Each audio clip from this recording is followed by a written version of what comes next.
Guys आज सबसे पहला जो न्यूज़ आर्टिकल हमें देखना है वो है protecting the poor from being poorer.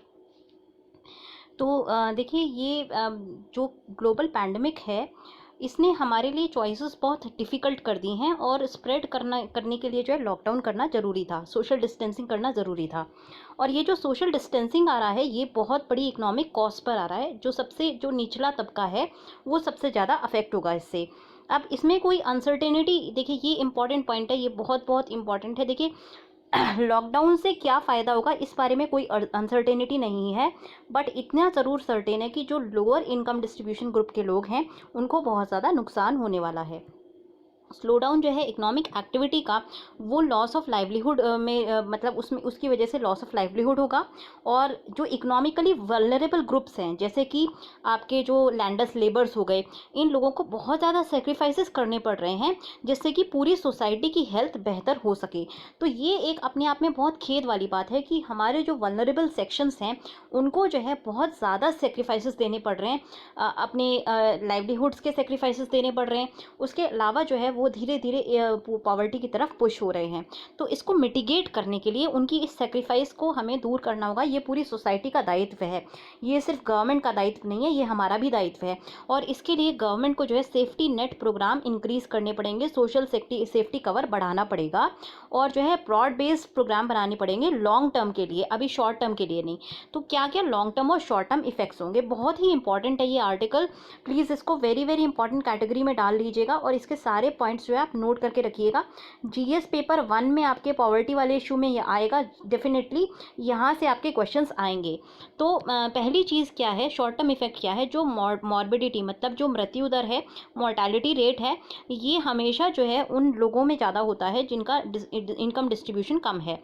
अब ये एग्जाम्पल है आपका केस स्टडी।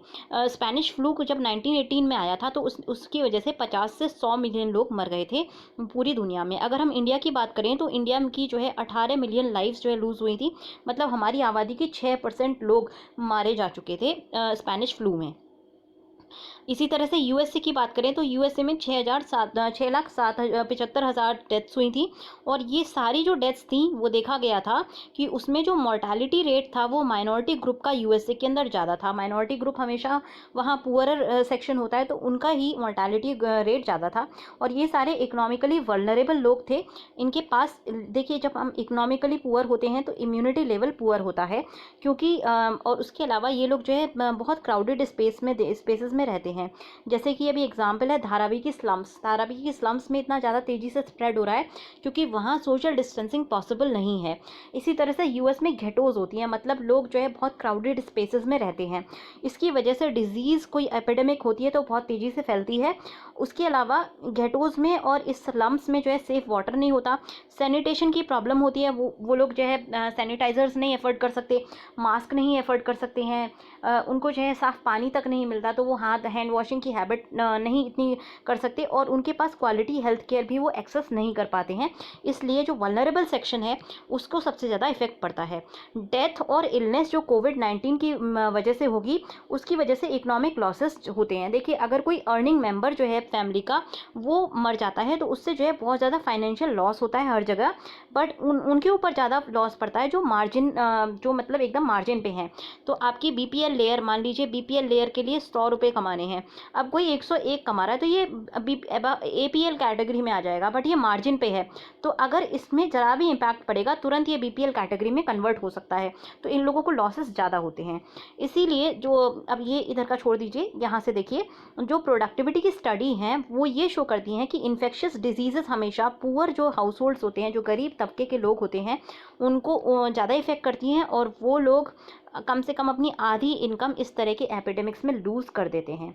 अब एपिडेमिक्स ना केवल जो है सर्वाइवर्स को तब इफ़ेक्ट करते हैं जब वो हो रहे होते हैं, बल्कि सर्वाइवर्स को बहुत लॉन्ग टर्म के लिए इफ़ेक्ट करते हैं। तो ये शॉर्ट टर्म इम्पैक्ट तो हमने यहाँ पे देख लिया है, यहाँ तक शॉर्ट टर्म इम्पैक्ट था।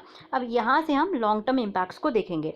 तो लॉन्ग टर्म इम्पैक्ट्स क्या होता है, जब भी ट्रॉपिकल डिजीज़ेस होती हैं तो इससे क्या होता है कि न्यूट्रिशन हमारा कम हो जाता है, न्यूट्रिशन लेवल लो हो जाता है।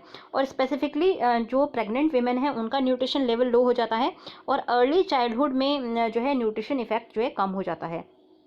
और इसका जो फ़र्क होगा, अगर प्रेगनेंसी के टाइम पे मदर ने सही से न्यूट्रिशन नहीं लिया है तो जो चाइल्ड होगा उसकी हेल्थ हमेशा के लिए ख़राब हो सकती है।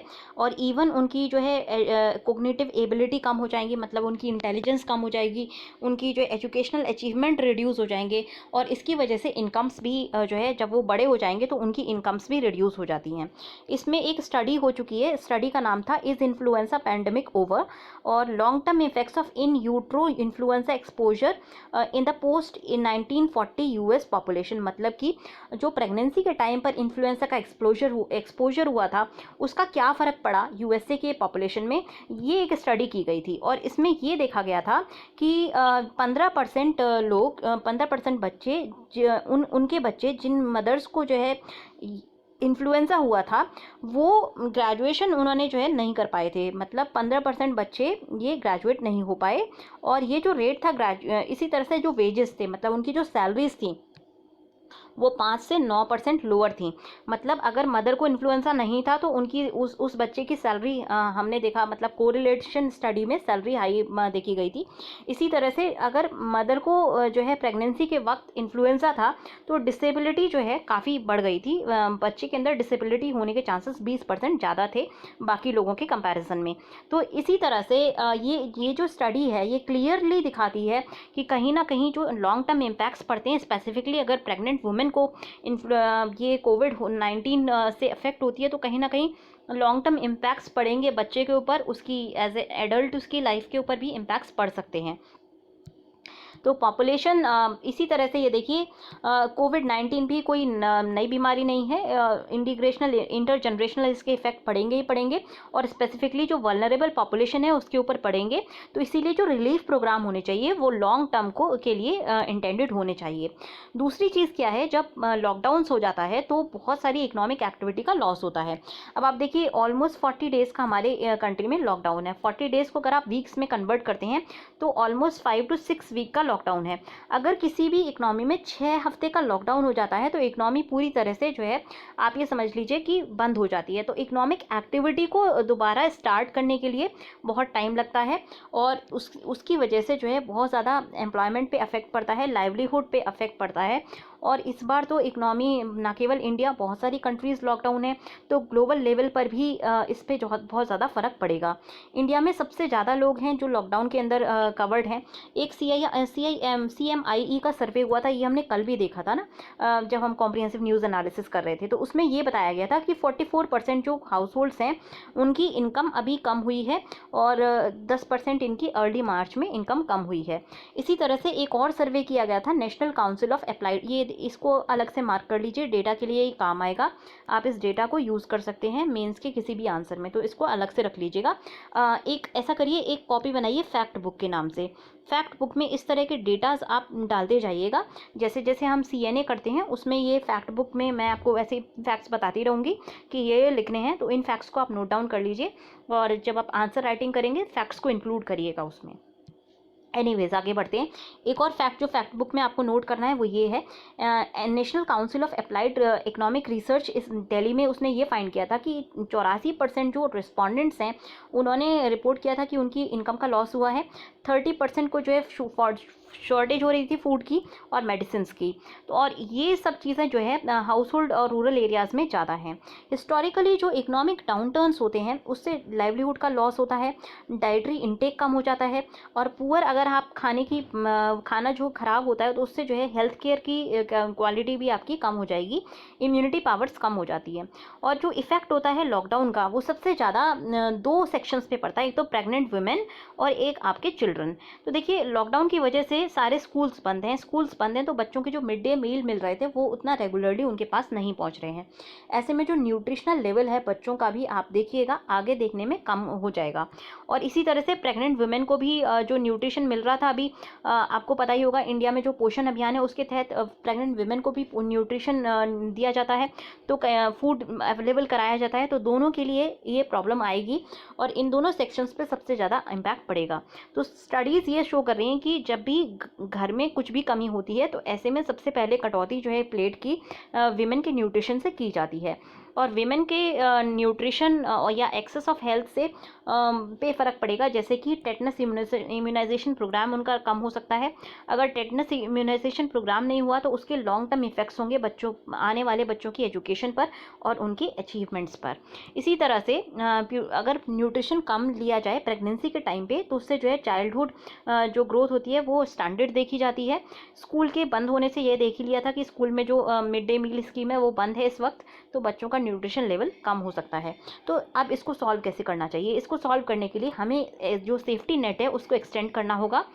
लोगों की हार्डशिप्स जो वो लोग फेस कर रहे हैं, वल्नरेबल हाउस होल्ड्स फेस कर रहे हैं, उनकी हार्डशिप्स को कम करने के लिए जो प्रोग्राम बनाना है वो हमें लॉन्ग टर्म का देख करके प्रोग्राम बनाना होगा। सेफ्टी नेट की इफेक्टिवनेस इस पे डिपेंड करेगी कि रिलीफ पैकेज कितना है, कितना एडिक्वेट है। और देखिए सेफ्टी नेट आप कितना भी अच्छा बना लें, उसकी वो पहुंचना चाहिए लोगों तक। बना करके अनाउंसमेंट करना इनफ नहीं है, उसकी एक्चुअल डिलीवरी ग्राउंड पे होनी चाहिए, नीडी सेक्शन को मिलना चाहिए ये, और इसी से जो है एफिशिएंसी मिलेगी डिलीवरी सिस्टम की। तो इम्पॉर्टेंट ये है देखना कि वन ऑफ मेजर्स जो है उनसे काम नहीं चलेगा, हमें जो है लॉन्ग टर्म मेजर्स बनाने होंगे, कंटिन्यूस जो है मेजर्स बनाने होंगे, जिससे कि वल्नरेबल सेक्शन को पुअर होने से रोका जा सके। उससे ज़्यादा जो चैलेंजिंग सिचुएशन है वो ये है कि अब हमें लॉन्ग टर्म इफेक्ट्स जो है हेल्थ पर वो भी इम्प्रूव करने हैं, और इकोनॉमिक इफेक्ट्स जो हैं कोविड-19 के वो कम करने हैं। इसीलिए जो करंट रिलीफ मेजर होना चाहिए वो कम से कम 1 से 2 साल का डिज़ाइन करके रखना चाहिए। ह्यूमन कैपिटल ख़राब ना हो फ्यूचर में, इसीलिए हमें लॉन्ग टर्म और शॉर्ट टर्म दोनों तरह के रिलीफ मेजर्स डिज़ाइन करने होंगे, और उन्हें टारगेट करना होगा स्पेसिफिक पॉपुलेशंस पे, जैसे कि प्रेग्नेंट वुमेन हो गई, या चिल्ड्रन हो गए, या एकदम जो बाउंड्री लाइन पे जो लोग रह रहे हैं वो हो गए, या माइग्रेंट वर्कर्स हो गए। तो ये हमारी टारगेट पॉपुलेशन होनी चाहिए जिस पर गवर्नमेंट के एक्शंस फोकस्ड होने चाहिए, जिससे कि वो लॉन्ग टर्म में इस बीमारी से जो है निजात पा सकें, और उनके जो इकोनॉमिक इम्पैक्ट्स हैं, जो न्यूट्रिशनल इम्पैक्ट्स हैं, वो मिनिमाइज हो सकें। नेक्स्ट आर्टिकल आपका former vice president Hamid Ansari ji के द्वारा लिखा गया है, जीएस पेपर 1 के लिए है। Roll back the distrust and remember the core values. तो इस आर्टिकल से हमें बहुत कुछ पॉइंट्स लेने हैं, सारा नहीं पढ़ना है। एक सबसे पहली लाइन जो बहुत इंपॉर्टेंट है, ऐसे में आप यूज़ कर सकते हैं, कोटेशन है, sanity said a line in a old movie exist in every contract. तो आपको जो है सिर्फ इतना लिखना है, कोटेशन कौन सी है, sanity exist in every contract. ये बहुत अच्छी सी एक कोटेशन की लाइन है। तो ये आपकी लाइन कहती है कि हमेशा अगर कोई भी कॉन्ट्रैक्ट हो, कोई भी सोशल कॉन्ट्रैक्ट हो या कोई पर्सनल कॉन्ट्रैक्ट हो, उसमें सैनिटी मतलब कॉमन सेंस का होना ज़रूरी है। देखिए सोशल कॉन्पैक्ट, कोई भी अगर एक सोशल सिचुएशन देखेंगे, सोशल ग्रुपिंग देखेंगे, सोसाइटी देखेंगे, उन सब में सैनिटी होनी चाहिए। और इन सब इस बैकग्राउंड में बार बार हमें देखने को मिल रहा है कि अभी फ़िलहाल जो हमारी एक सोशल सिस्टम हमें देखने को मिल रहा है, वहाँ पे कुछ इनसैनिटी सी देखने को मिल रही है। मतलब लोगों के अंदर कॉमन सेंस नहीं है बचा हुआ कि हम अगर अपनी कम्युनिटी के बीच में, अपनी सोसाइटी के बीच में अगर कम्युनल वेजेस लाते हैं तो पूरी की पूरी सोसाइटी ब्रेक डाउन हो जाएगी। तो ये इनसैनिटी की एक कहीं ना कहीं या बेवकूफ़ी की एक थोड़ी सी हरकतें हैं। अब ये जो हरकतें हैं ये हमारी फाउंडेशनल वैल्यूज़ के अगेंस्ट हैं। फाउंडेशनल वैल्यूज़ मतलब values of Indian constitution. Indian constitution की जो कोर वैल्यूज़ हैं वो है जस्टिस, इक्वालिटी एंड फ्रेटर्निटी, और ये सभी सेक्शंस ऑफ सोसाइटी के लिए है। और साथ साथ पॉलिटिकल लीडरशिप का एक कहीं ना कहीं ये दायित्व बनता है कि जस्टिस, लिबर्टी, इक्वालिटी, फ्रेटर्निटी, इन सब को जो है सोसाइटी के अंदर रीइंफोर्स करे। अभी रिसेंट वीक्स में हमने सोशल डिबेट्स देखी, कॉन्टेस्टेशंस देखे, जो कि एक नॉर्मल डेमोक्रेसी में नॉर्मल हैं। बट हमने जो है एग्रेसिव एजर्शंस भी देखे हैं कुछ सिटीजन्स के, जो फॉर एग्जांपल आपने सुना होगा कि गोली मारो, देश के गद्दारों को गोली मारो, like so this is very assertive. ये बहुत एजर्टिव है, एग्रेसिव है, और ये जो है हमारे मॉरल फैब्रिक के, फाउंडेशनल वैल्यू के अगेंस्ट है। डिबेट्स अच्छी हैं, आप डिबेट कीजिए, और बट इस तरह की जो एग्रेसिव स्टैंड है, और ये एग्रेसिव स्टैंड सिर्फ एक सेक्शन से नहीं है। फॉर एग्जांपल कुछ लोग बोलते हैं कि टुकड़े टुकड़े होंगे, अगेन ये भी एक एग्रेसिव स्टैंड है, एजर्शन है। तो दोनों तरह के जो एग्रेसिव एजर्शन हैं ये एक सोसाइटी के लिए इंसैनिटी वाली बातें हैं, और ये सोसाइटी को तोड़ने का काम करती है। अब ये हमें देखना है कि हमारी जो कॉन्स्टिट्यूशन कॉन्स्टिट्यूशन है, अगर कॉन्स्टिट्यूशन के तहत कोई इलीगल काम कर लेता है, मान लीजिए किसी ने जो है लॉ को ब्रेक किया, या अगर कोई मान लीजिए किसी ने कोई भी लॉ ब्रेक की है, तो उसको सज़ा मिलेगी। हमारे पास एक लीगल स्ट्रक्चर है, जेल है, कोर्ट्स हैं, और वो सज़ा देती है। बट इवन अगर किसी कोई सज़ा वाला अभियुक्त है, किसी को सजा भी दी गई है, तब भी वो इंडिया का सिटीज़न होना जो है सीज नहीं करता है, वो फिर भी इंडियन सिटीज़न ही रहेगा। तो एक अपराधी भी इंडियन सिटीज़न होता है। हमें ये चीज़ याद रखनी है कि अगर कोई मतलब, तो हमारी जो सोसाइटी के लोग हैं, अगर किसी ने गलती भी की है तो भी वो इंडियन सिटीज़न है। तो इस तरह की स्टैंड्स की किसी को जो है इंडिया से बाहर भेज दिया जाए, या किसी को देश का गद्दार कहना, अगेन ये चीज़ें हमारी सोशल फैब्रिक को कहीं ना कहीं कमज़ोर करते हैं। तो इसीलिए बहुत सारी ऐसी चीज़ें हैं जो डिस्ट्रस्ट क्रिएट करने की कोशिश करती हैं, और डिविसिव टैक्टिक्स जो है इंडियन कंट्री के अंदर लाती हैं। तो अब आपको ये देखना है, एग्रेसिव स्टैंड्स कभी कभी इतने ज़्यादा हैं कि ये न केवल इंडिया के अंदर हैं, जो इंडियंस इंडिया के अंदर रह रहे हैं उनके अंदर हैं, बल्कि कुछ इंडियंस जो इंडिया से बाहर हैं, उन्होंने भी सोशल मीडिया को यूज़ करके इस तरह के जो स्टैंड्स हैं काफ़ी एग्रेसिवली सोशल मीडिया पे पोस्ट किए हैं, और जो वहाँ की जो लोकल सेंटिमेंट्स और नॉर्म्स हैं उनको वायलेट करते हैं। ये ना केवल अलार्मिंग है, बल्कि इससे हमारे जो फ्रेंडली रिलेशंस हैं बाकी कंट्रीज़ के साथ, स्पेसिफिकली गल्फ़ कंट्रीज़ के साथ, वो कमज़ोर हो जाते हैं। तो ऐसे में हमें कहीं ना कहीं ये थोड़ा सोचना होगा कि हम इस तरह की हरकतें ना करें। अभी रिसेंटली एक 100 लोगों के जो फॉर्मर सिविल सर्वेंट्स हैं, उन्होंने एक पटिशन दी थी सभी स्टेट्स के चीफ मिनिस्टर्स को, और इस पटिशन में इन सिविल सर्वेंट्स ने कहा था कि आप अपने पब्लिक फंक्शनरीज़ को, मतलब अपने जो भी आपके मिनिस्टर्स हैं या कोई भी पब्लिक फंक्शनरी है, एग्जीक्यूटिव या लेजिस्लेचर का, उन सभी को इंस्ट्रक्ट कीजिए कि वो जो है सोशल बॉयकॉट ना करें किसी कम्युनिटी का, और सभी एंटाइटलमेंट्स जो है मेडिकल, हॉस्पिटल केयर, रेशन और फाइनेंशियल असिस्टेंस, ये सभी के लिए अवेलेबल हो, जिनको भी नीड है सबके लिए ये अवेलेबल हो। तो इस तरह का जो पेटिशन है क्यों देनी पड़ी, और ऐसा क्यों हो रहा है कि हम जो है कुछ सेक्शंस को कहीं ना कहीं नेग्लेक्ट करते हैं, या कुछ सेक्शंस को, कास्ट हो गया, कम्युनिटी हो गया, कोई रिलीजन हो गया, इन सब चीज़ों को कहीं ना कहीं हम अपने इक्वल नहीं मानते। तो ये इसलिए ऐसा क्यों हो रहा है? तो कहीं ना कहीं ये देखिए कि प्लूरैलिटी जब भी होती है एक सोसाइटी में जब बहुत सारे लोग अलग अलग भिन्न भिन्न जातियों से, धर्मों से आते हैं, तो वहाँ पे डाइवर्सिटी होती है, और डाइवर्सिटी को एक रियलिटी है। जब भी एक प्लूरल सोसाइटी होगी, उसमें डाइवर्सिटी एक रियलिटी है, और इसे हमें जो है एक्सेप्ट करना पड़ेगा। इसको हम जो है हर एक किसी को एक होमोजीनियस सोसाइटी में कन्वर्जन करने की ना तो हमें कोशिश करनी चाहिए, और ना ही ये सोशल फैब्रिक के लिए फेवरेबल है, और इससे कहीं ना कहीं सोसाइटी में डिविजन्स क्रिएट होते हैं। तो हमें जो है ऐसे इस बैकग्राउंड में स्वामी विवेकानंद जी की एक जो उनका विजन है उसको रिकॉल करना चाहिए। उन्होंने कहा था कि इंडिया एक दो सिस्टम्स के जंक्शन पे बना है, पहला है हिंदुइज्म और दूसरा है इस्लाम। और विवेकानंद जी का कोट है कि हिंदुइज्म, अगर हम वेदांतिक ब्रेन, इंडिया में वेदांतिक तो ब्रेन है और इस्लामिक बॉडी है, ऐसा विवेकानंद जी ने कहा था।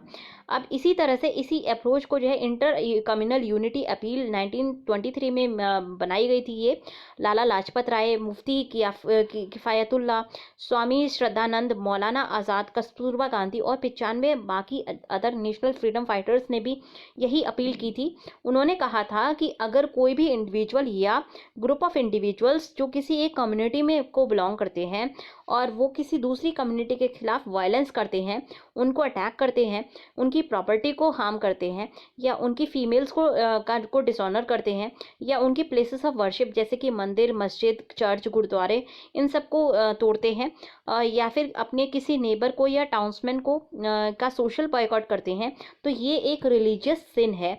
ये जो है बहुत बड़ा एक सिन है ये, क्योंकि हमारी जो ड्यूटी है, सभी इंडियंस की जो ड्यूटी है, वो ये है कि चाहे कोई किसी भी रिलीजन का हो, हमें एक दूसरे के साथ मिलकर के खड़े रहना है, और इक्वलिटी जो है हमें शो करनी है। तो ये देखिए 1920s में 1900s में इस तरह के विचार थे हमारे फाउंडेशनल फादर्स के। तो ऐसे में अब हम कहाँ से कहाँ आ गए, कहीं ना कहीं हमारे लीडर्स जिन्होंने इंडिया को मॉडर्न इंडिया की नींव रखी थी, उन लोगों के इतने उच्च विचार थे, और हम जो उनके हमने जो जिन लोगों से लिया है इस कंट्री को, हम उन्हीं के विचारों को जो है ताक पे रख देते हैं। हम जो है कहीं ना कहीं जिंगोइज्म की को शो करते हैं, रिलीजियस एग्रेशन शो करते हैं। तो ये सब चीज़ें सही नहीं है। प्रेजेंट अप्रोच जो है डिस्ट्रस्ट की, ये काफ़ी सोचनीय है, और इससे जो है सस्पिशन क्रिएट होता है सोशल रिलेशंस में। ये एडवर्सली इम्पैक्ट करता है भाईचारे को, और दोनों जो कम्युनिटीज़ हैं, दो डिफरेंट कम्युनिटीज़ एक दूसरे को सस्पेक्ट करने लगती हैं, डिस्ट्रस्ट करने लगती हैं, और यहाँ से ही शुरुआत होती है किसी भी कंट्री के या किसी भी सोसाइटी के ब्रेकडाउन की। तो हमें जो है ये कोशिश करनी चाहिए कि हमारी जो सोच है वो उस तरह की ना हो, हमें जो है उस सोच से ऊपर उठ के आना है। हिस्ट्री हमें हमेशा सिखाती है कि ह्यूमन रिलेशंस बहुत नाजुक हैं, इसी तरह से सोशल रिलेशंस भी बहुत नाजुक होते हैं। ट्रस्ट अगर किसी भी रिलेशन में नहीं होता तो वो रिलेशन ब्रेक डाउन हो जाता है। इसी तरह से अगर सोशल ट्रस्ट दो कम्युनिटीज़ में नहीं होगा तो जो एक रिलेशन है एक सोसाइटी का, वो ब्रेक डाउन हो जाएगा, और फिर अगेन भारत जो है बहुत बहुत बहुत सारे पार्ट्स में डिवाइड हो सकता है। इसीलिए हमारा एज अ हमारा जो है ये कर्तव्य है, अगर हम देश से प्यार करते हैं तो हमारा ये कर्तव्य होना चाहिए कि हम अपनी मातृभूमि को टूटने ना दें, और इसके लिए हम अपनी सोच को जो है डिविजिव ना बनाएं। यही हमारा कर्तव्य होना चाहिए। तो सैनिटी प्रिवेल करे, यही हमारा मोटो होना चाहिए। तो ये एडिटोरियल आपका जीएस पेपर 2 से रिलेट करता है, और बहुत ज़्यादा इम्पॉर्टेंट एडिटोरियल है, इसको अलग से मार्क कर लीजिए, वेरी वेरी इंपॉर्टेंट है। और इनफैक्ट आपका ये पूरा आंसर बना हुआ है, तो उस हिसाब से ही हम इस एडिटोरियल को देखेंगे। तो रिपोर्ट का कॉन्टेक्स्ट क्या है कि अप्रैल में आपका एक रिपोर्ट इश्यू की गई थी यूएस डिपार्टमेंट के द्वारा। रिपोर्ट का नाम है adherence to and compliance with arms control, non proliferation and disarmament agreements and commitments compliance report.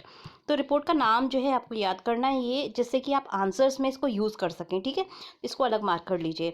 इस रिपोर्ट ने ये कहा था कि चाइना शायद न्यूक्लियर टेस्ट कंडक्ट कर रहा है, क्योंकि उसका जो यील्ड्स हैं, लॉप नूर करके साइट है चाइना की, वहाँ पे जो है लो यील्ड्स निकल के सामने आए हैं। तो इसका मतलब ये है चाइना टेस्ट कर रहा है, और अगर ऐसा कर रहा है चाइना तो ये आपका CTBT का आपका जो है ये वायलेशन है। CTBT एक ट्रीटी है जो कि न्यूक्लियर टेस्ट को आर्मामेंट के लिए बैन करती है। तो कहीं ना कहीं अगर चाइना एक पार्टी है और चाइना अगर ऐसा कंडक्ट कर रहा है तो उसका ये वायलेशन है, ऐसा यूएस की रिपोर्ट में कहा गया है।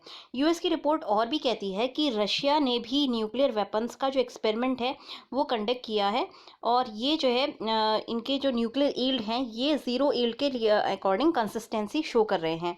तो अब आपको देखना है कि ज़ीरो ईल्ड क्या होती है। तो अगर आप ज़ीरो ईल्ड की बात करेंगे, ज़ीरो ईल्ड का मतलब ये होता है कि ये एक, पहली बात तो ये CTBT का क्लॉज है, कॉम्प्रिहेंसिव टेस्ट बैंड ट्रीटी का क्लॉज है।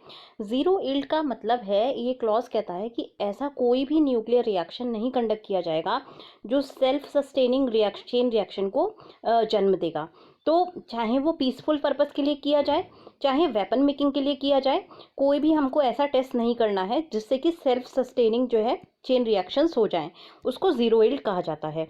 तो ये शो कर रहा है कि रशिया ने जो एक्सपेरिमेंट कंडक्ट किए हैं ये ज़ीरो ईल्ड वाले एक्सपेरिमेंट्स हैं, मतलब कि सेल्फ सस्टेनिंग जो है एक्सपेरिमेंट्स हैं। तो ये अपने आप में CTBT का वायलेशन है।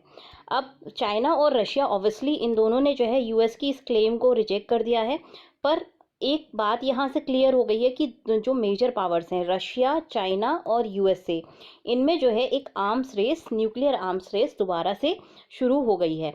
तो इस कॉन्टेक्स्ट में हम जो है CTBT को चेक करेंगे कि CTBT का क्या क्या फेलियर्स हैं।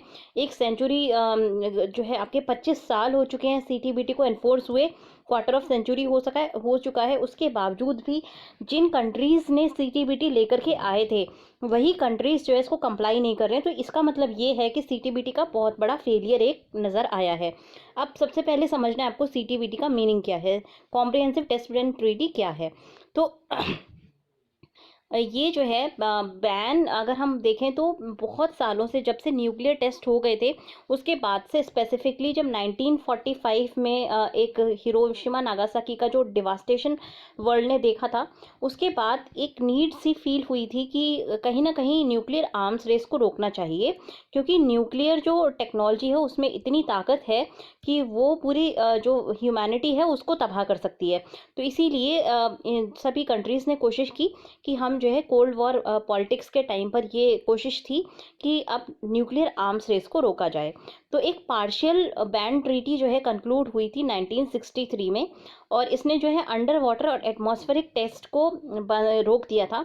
पर इससे क्या हुआ कि टेस्टिंग अंडरग्राउंड होने लगी, इसीलिए जो है कहीं ना कहीं नीड फील की गई कि पूरी तरह से टेस्टिंग को रोकना है। अब जब तक ये 1963 के आसपास जो है नेगोशिएशंस भी शुरू हो गए थे जेनेवा में, और 1994 में जो है ग्लोबल पॉलिटिक्स काफ़ी चेंज हो चुकी थी।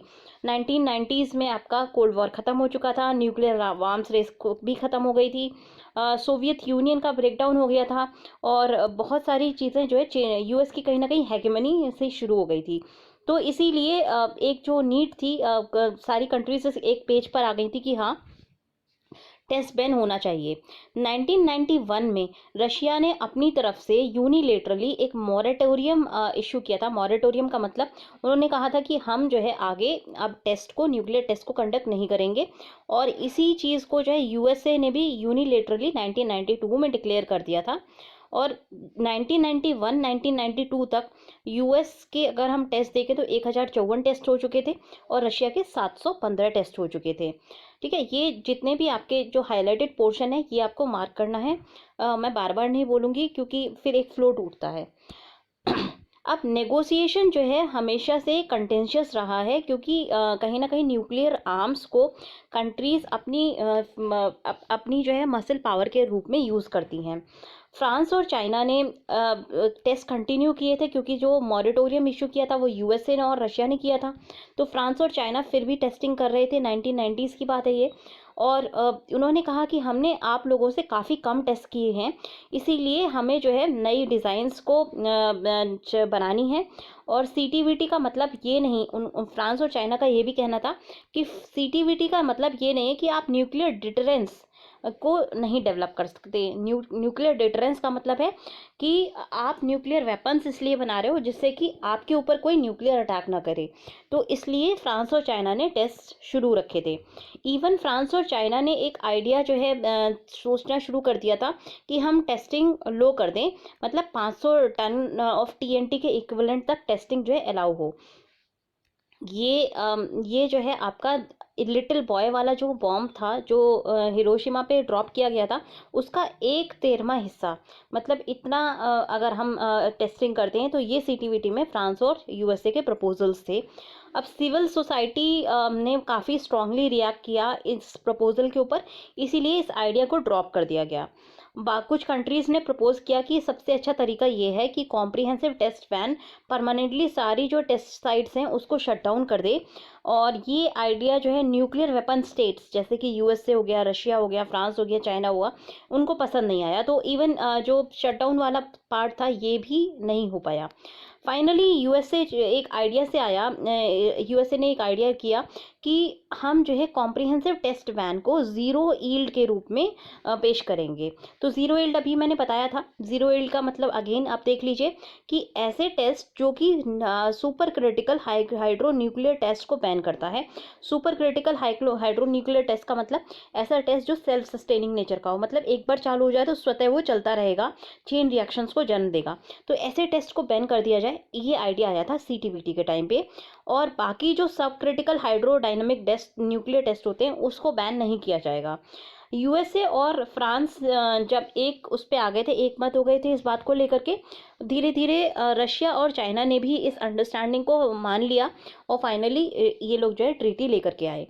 अच्छा, उस वक्त जो है जब ये बातें चल रही थी, 1990s की है, आपको पता है 1996 में सीटीबीटी साइन हुई है। तो 1990s के बाद यूएसए की हेगेमनी थी, यूएसए जो है यूनिपोलर सुप्रीमेसी में आ गया था। और अपने अगर होम ग्राउंड पे देखें यूएसए में, तो उस वक्त जो है बिल क्लिंटन जो है आपके प्रेसिडेंट थे यूएसए के, उन्होंने अनाउंस किया यूएसए में कि जो एक nuclear stockpile stewardship and management program वो शुरू करेंगे, जिससे कि जो न्यूक्लियर लेबोरेटरीज हैं और वो चलती रहें, मतलब कि न्यूक्लियर लेबोरेटरीज जो कि पीसफुल पर्पसेस के लिए काम कर रही हैं वो चलती रहेंगी। बाकी जो वेपन की मैन्युफैक्चरिंग है सिर्फ ज़ीरो ईल्ड वाले बंद होंगे, और जो not super critical hydrodynamic nuclear test हैं, छोटे मोटे जो न्यूक्लियर टेस्ट हैं वो चलते रहेंगे।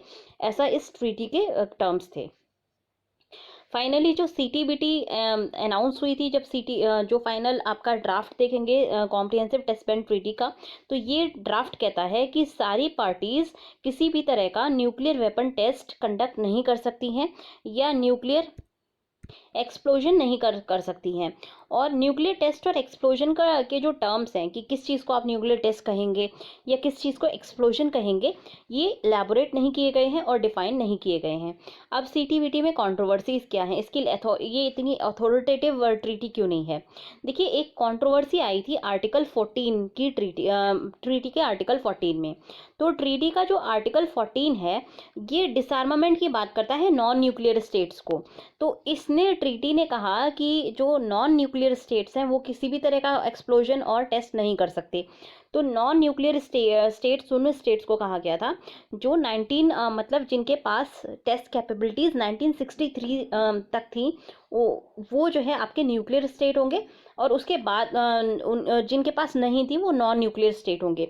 तो इसीलिए ये जो डिसआर्मामेंट का फ्रेमवर्क था ये काफ़ी सारी कंट्रीज़ को पसंद नहीं आया, इंक्लूडिंग इंडिया। इंडिया ने इसीलिए नेगोशिएशन से अपने आप को विड्रॉ कर लिया। तो इस बात से जो है बाकी कंट्रीज़ जैसे कि यूके, चाइना, पाकिस्तान, इन सबको ये चीज़ अच्छी नहीं लगी, और इन्होंने जो है बोला कि ट्रीटी को आने के लिए 44 कंट्रीज़ होंगी जिनका रेटिफिकेशन ज़रूरी होगा, और इसमें जो है इंडिया का नाम इंक्लूडेड था। तो इंडिया ने अगेन प्रोटेस्ट किया कि आप इस तरह से हमें ज़बरदस्ती कर रहे हैं कि हम इस ट्रीटी को साइन करें, और ये हमारा सोवरेन राइट है, हमारा हक है कि हम किसी ट्रीटी को साइन करें या ना करें। ट्रीटी जो है अडॉप्ट कर ली गई थी मेजॉरिटी वोट से, और इसको सिग्नेचर के लिए ओपन कर दिया गया था। अब जो 44 कंट्री आर्टिकल 14 में मेंशन्ड हैं, जो कि न्यूक्लियर जिनके पास न्यूक्लियर कैपेबिलिटीज़ थी, उन 44 कंट्री की बात हो रही है। तो वो जो 44 कंट्रीज़ हैं उसमें से 36 कंट्री ने रेटिफाई कर दिया है ट्रीटी को।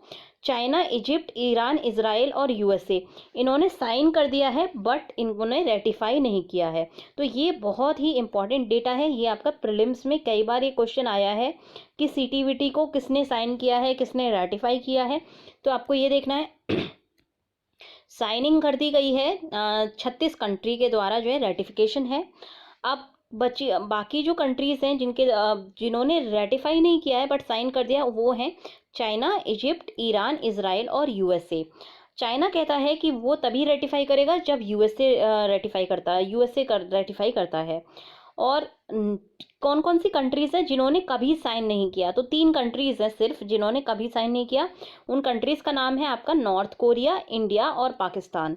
तो याद रखना है आपको कि ईरान ने साइन कर दिया है बट रेटिफाई नहीं किया है, और ये याद रखना है सिर्फ 3 कंट्रीज़ ने साइन नहीं किया है, और वो कंट्रीज़ हैं नॉर्थ कोरिया, इंडिया और पाकिस्तान। अब इन 3 कंट्रीज़ की बात करें तो इन्होंने जो है न केवल इसको साइन नहीं किया ट्रीटी को, बल्कि 1996 के बाद टेस्ट भी किए हैं। जैसे इंडिया और पाकिस्तान ने मई 1998 में टेस्ट किए थे, और नॉर्थ कोरिया 6 बार टेस्टिंग कर चुका है 2006 से लेकर के 2017 तक। तो इसीलिए आप देखिए कि जो मेजर कंट्रीज़ हैं, जिन कंट्रीज़ के पास न्यूक्लियर कैपेबिलिटीज़ हैं, वो उन कंट्रीज़ ने या तो साइन नहीं किया या फिर उसको रेटिफाई नहीं किया है। तो इसीलिए ये जो ट्रीटी है काफ़ी ज़्यादा कंट्रोवर्शियल है, और ये इसीलिए इतनी पावरफुल ट्रीटी नहीं है। इवन इतना साइन ना होने के बावजूद ये सीटीबीटी का जो ऑर्गेनाइजेशन है, CTBT ऑर्गेनाइजेशन, ये वियना में इस्टेब्लिश किया गया है। और इस ऑर्गेनाइजेशन का एम है कि ये आपका जो है देखेगा, इलेबोरेट वेरिफिकेशन सिस्टम को बिल्ड करेगा, जिससे कि ये देख सके कि किसी ने कोई टेस्ट तो नहीं किया, क्योंकि जब न्यूक्लियर टेस्ट होता है अंडरग्राउंड तो माइनर लोकलाइज लेवल पर अर्थक्वेक्स आते हैं, तो सिस्मिक एक्टिविटी को चेक करता है। सिस्मिक एक्टिविटी को चेक करेगा, रेडियो न्यूक्लियोटाइड्स को चेक करेगा, इंफ्रासाउंड को चेक करेगा, और हाइड्रो अकॉस्टिक्स, अंडर वाटर अगर कोई टेस्ट करता है तो वहाँ पे हाइड्रो अकॉस्टिक मतलब पानी के अंदर साउंड आती है, तो इन सब चीज़ों को मॉनिटर करता है CTBTO, ये देखने के लिए कि कौन कौन टेस्ट कंडक्ट कर रहा है। और CTBTO को सबसे ज़्यादा जो फंडिंग आ रही है वो USA से आती है। अब कंपटीशन दोबारा से चालू हो गया है। देखिए कंपटीशन क्यों चालू हुआ है। 1990s में अगर हम USA की बात करें तो उस वक्त USA एकदम अपनी चरम सीमा में था, US हेगमनी थी, एक यूनिपोलर वर्ल्ड में कन्वर्शन हो गया था। बट अभी काफ़ी कुछ सालों से USA अगेन एक फेस कर रहा है पावर चैलेंज को, और ये इस बार जो चैलेंज आ रहा है वो चाइना की तरफ से आ रहा है, और उसके साथ साथ रशिया भी एक चैलेंजर के रूप में उभर के सामने आया है। तो USA जो है रशिया और चाइना को राइवल्स के रूप में आइडेंटिफाई करता है। इसके जो न्यूक्लियर पोस्चर और रिव्यू हैं ये एजर्ट करते हैं कि USA जो है नई न्यूक्लियर थ्रेट्स फेस कर रहा है चाइना और रशिया की तरफ से, क्योंकि ये दोनों जो कंट्रीज़ हैं ये न्यूक्लियर वेपन्स के ऊपर अपना रिलायंस मतलब न्यूक्लियर वेपन्स के ऊपर अपनी जो है न्यूक्लियर वेपन्स के ऊपर ज़्यादा फोकस कर रहे हैं। तो USA इसीलिए ये चाहता है कि न्यूक्लियर वेपन्स का रोल बढ़े, और ये जो है अपनी न्यूक्लियर वेपन टेस्टिंग के पाथ पे भी जो है धीरे धीरे बढ़ना चाह रहा है। अब देखिए जहाँ तक है ये जो रिपोर्ट है ये USA की रिपोर्ट है, इसमें कितनी सच्चाई है इसको हम नहीं कह सकते। हो सकता है ये पॉलिटिकल मूव हो सकता है ये एक एक्यूज़ करने की टैक्टिक हो। और USA के अगर आप रिसेंट ईयर्स में देखेंगे, specially after Trump administration, USA कहीं ना कहीं अपनी जो एक हेगमनी है दोबारा इस्टेब्लिश करने की कोशिश कर रहा है, और ये बाय हुक एंड क्रूक कहीं ना कहीं अपना स्वामित्व को बनाने की कोशिश कर रहा है। तो ऐसे में एक राइवलरी सी दोबारा बढ़ती हुई नजर आ रही है। रशिया और चाइना ये दोनों जो है USA की टेक्नोलॉजी लीड से थोड़े से कंसर्न हैं, और इसीलिए इन्होंने जो है मिसाइल डेवलपमेंट की अपनी कैपेबिलिटीज़ को इंक्रीज़ किया है। फॉर एग्जांपल आपको पता होगा रशिया ने सबसे पहली वर्ल्ड की सबसे पहली हाइपरसोनिक मिसाइल डिलीवरी सिस्टम को बिल्ड किया है। और चाइना की अगर बात करें तो चाइना ने बहुत तेज़ी से मॉडर्नाइजेशन प्रोग्राम चालू किया है, जिससे कि ये अपनी सर्वाइवल कैपेसिटी को इंक्रीज़ कर सके। तो USA की जो रिपोर्ट है ऑलमोस्ट कहीं ना कहीं चाइना को एकदम एक्यूज़ करना ऑलमोस्ट एक्यूज़ करती है, और रिपोर्ट कहती है कि चाइना के अंदर ट्रांसपेरेंसी नहीं है, और चाइना कहीं ना कहीं ज़ीरो ईल्ड मॉरेटोरियम को वायलेट कर रहा है, और कहीं ना कहीं कुछ ऐसे टेस्ट कर रहा है जिससे कि दोबारा से जो CTBT का वायलेशन है। USA ये भी कहता है कि रशिया भी एक्सपेरिमेंट्स कर रहा है, और ये इंडिकेट नहीं कर पा रहा है USA की एग्जैक्टली कितने एक्सपेरिमेंट्स रशिया ने किए हैं। तो नई एक और ट्रीटी थी, new strategic arms reduction treaty, जिसको हम न्यू स्टार्ट कहते हैं। ये ट्रीटी जो है USA और रशिया ने साइन की थी, और ये ट्रीटी 2021 में जो है एक्सपायर हो जाएगी। तो ये ट्रीटी जो है फर्दर न्यूक्लियर टेस्टिंग को बैन करता है, दोनों में, USA में भी और रशिया में भी। अब देखिए जैसे ये ट्रीटी का साइन होने का टाइम आ रहा है 2021, USA के प्रेसिडेंट डोनाल्ड ट्रंप ने ऑलरेडी इंडिकेट कर दिया है कि वो इस ट्रीटी को एक्सटेंड नहीं करेंगे। अगर इस एक्सटेंड नहीं करेंगे तो फिर से जो है USA कहीं ना कहीं कोशिश करेगा कि वो दोबारा से न्यूक्लियर टेस्ट कंडक्ट करने शुरू कर दे, और अगर USA करता है तो रशिया डेफिनेटली करेगा। और विश्व की बात करें तो USA और रशिया में अभी भी 90% टोटल जो ग्लोबल न्यूक्लियर वेपन्स हैं वो इन दो कंट्रीज़ के पास हैं। तो अगर इन दोनों में से किसी भी एक कंट्री ने चालू किया टेस्टिंग, तो दूसरी कंट्री अपने आप ऑटोमेटिकली कोल्ड वॉर की तरह टेस्टिंग बढ़ाएगी, और धीरे धीरे दोबारा से ये न्यूक्लियर आर्म्स रेस के रूप में कन्वर्ट हो जाएगा। दोनों रशिया और चाइना दोनों ने जो है USA के एलिगेशंस को डिसमिस कर दिया। अभी करंट कॉन्टेक्स्ट क्या है, ऑब्वियसली दोनों कंट्रीज़ ने USA के एलिगेशंस को डिसमिस कर दिया है, और दोनों कंट्रीज़ कहती हैं कि ट्रंप का जो एडमिनिस्ट्रेशन है वो नेगोशिएटेड एग्रीमेंट्स के से वापस लौटना चाहता है, और ट्रंप का एडमिनिस्ट्रेशन दोबारा से न्यूक्लियर टेस्ट कंडक्ट करना चाहता है, इसीलिए हमें ब्लेम कर रहा है। और टेंशन जो है चाइना में ऑलरेडी हाई है, क्योंकि चाइना की और यूएसए की ट्रेड टेक्नोलॉजी डिस्प्यूट चल रही हैं। फिर एक मिलिट्री इश्यू रहता है हमेशा साउथ चाइना सी में, चाइना का एग्रेसिव स्टैंड होता है और यूएसए जो है फ्रीडम ऑफ नेविगेशन पे फोकस करता है। तो दोनों कंट्रीज के बीच में राइवलरी है ऑलरेडी। यूएसए हो सकता है कि ये बैकग्राउंड क्रिएट करके नेवाडा वाली अपनी टेस्टिंग साइट पे दोबारा से न्यूक्लियर टेस्ट कंडक्ट करना चाह रहा हो, इसीलिए ये सारा बैकग्राउंड यूएसए बना रहा हो। तो देखिए कहीं ना कहीं इन सब तरीकों से हमें ये समझ में आता है कि राइवलरी शायद नज़दीक है और हमें इस बार जो है न्यू 1950s और 60s से बहुत ज़्यादा रिन्यूड राइवलरी देखने को मिलेगी। और न्यूक्लियर टेस्ट जो है काफ़ी ज़्यादा इंक्रीज हो सकते हैं अगर सीटीबीटी बिल्कुल से कोलैप्स हो गया। और अगर यूएसए ने अपनी नेवाडा साइट पे जो है टेस्टिंग शुरू कर दी तो कहीं ना कहीं दोबारा से नई आर्म्स रेस बिगिन होगी। और इस बार की जो आर्म्स रेस होगी उसमें ये कैपेबिलिटी हो सकती है कि पूरी ह्यूमैनिटी को तबाह कर दे। तो बहुत इंपॉर्टेंट आर्टिकल था, इसको प्लीज़ अच्छे से देखिएगा और इसके सारे इंपॉर्टेंट पॉइंट्स को नोट कर लीजिएगा। तो एक ये है आपका pandemic is the China's biggest crisis since Tiananmen says academic.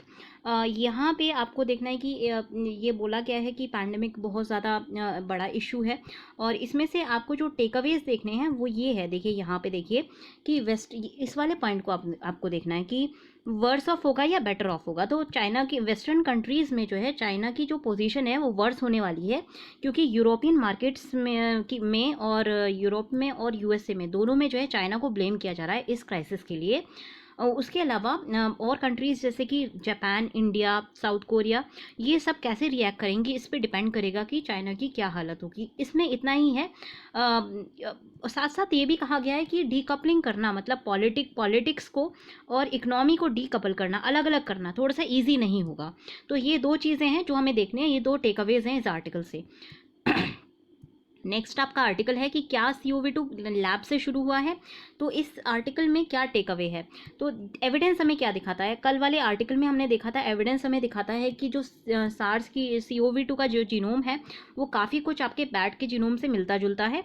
अब प्रॉब्लम क्या है कि जो ओरिजिन तो नेचुरल है पर सोर्स क्या था ये मिस्ट्री है।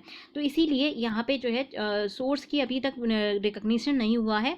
लैब का ओरिजिन जो है हम डिसअप्रूव कर सकते हैं, बट इंटरमीडिएट जब तक होस्ट आइडेंटिफाई नहीं होता तब तक कहीं ना कहीं लोग जो है चाइना को ब्लेम करेंगे।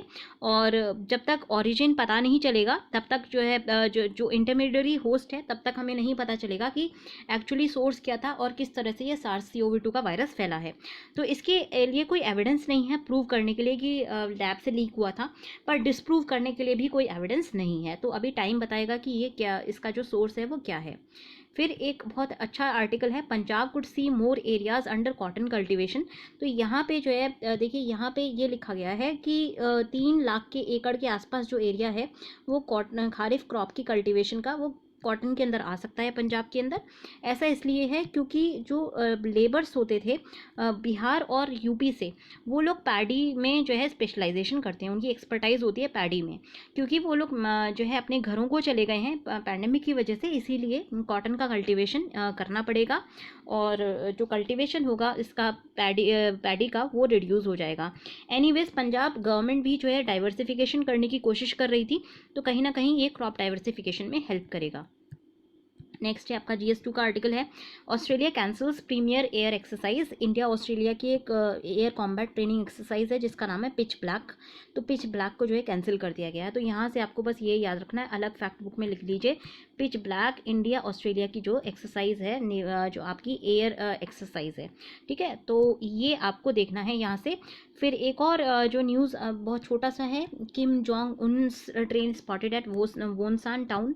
तो यहाँ पे ये कहा गया है कि किम जोंग उन, आपको पता होगा ये डिक्टेटर हैं नॉर्थ कोरिया के, और नॉर्थ कोरिया एक ऐसी कंट्री है जहाँ से बहुत जल्दी न्यूज़ निकल के सामने नहीं आती है। ये आर्टिकल आप खुद भी पढ़िएगा जिससे कि आपको जो है बैकग्राउंड मिल जाए, नॉर्थ कोरिया का जो पॉलिटिकल स्ट्रक्चर है उसका बैकग्राउंड मिल जाए। इसका मैं सिर्फ आपको क्रक्स बता रही हूँ क्या क्या इंपॉर्टेंट है यहाँ से। तो किम जोंग उनके बारे में जो है अभी मीडिया रिपोर्ट्स आई थी और ख़बरें निकल रही थी कि शायद इन्होंने ये जो है बीमार पड़ गए हैं और शायद एक्सपायर हो गए हैं। तो इस आर्टिकल में ये कहा गया है कि साउथ कोरिया की ने जो है इसको खारिज किया है और साउथ कोरिया का कहना है कि इनकी ट्रेन देखी गई है वोनसान स्टेशन पे, और इसीलिए मतलब कायस ये लगाया जा रहा है कि अभी किम जोंग उन बीमार हैं पर जो है डेड नहीं हुए हैं। तो ये छोटी छोटी स्निपेट्स थी जो आपको देखनी थी। बाकी जो डिटेल में आर्टिकल्स हैं हिंदू के वो ऑलरेडी हम डिस्कस कर चुके हैं। आई होप आपको ये प्रोग्राम पसंद आ रहा होगा। अगर आपको प्रोग्राम पसंद आ रहा है तो हमारे यूट्यूब चैनल को सब्सक्राइब करें, हमारे टेलीग्राम चैनल को जल्दी से ज्वाइन कर लीजिए। आपको टेलीग्राम पे @सिविल्स तैयारी जो है डालना है, देखिए यहाँ पे लिखा हुआ भी है @सिविल्स तैयारी, ये आप डालिए और जल्दी से ज्वाइन कर लीजिए जिससे कि हम क्विज़ वगैरह एक साथ कंडक्ट करा सकें। Thanks a lot and have a good day.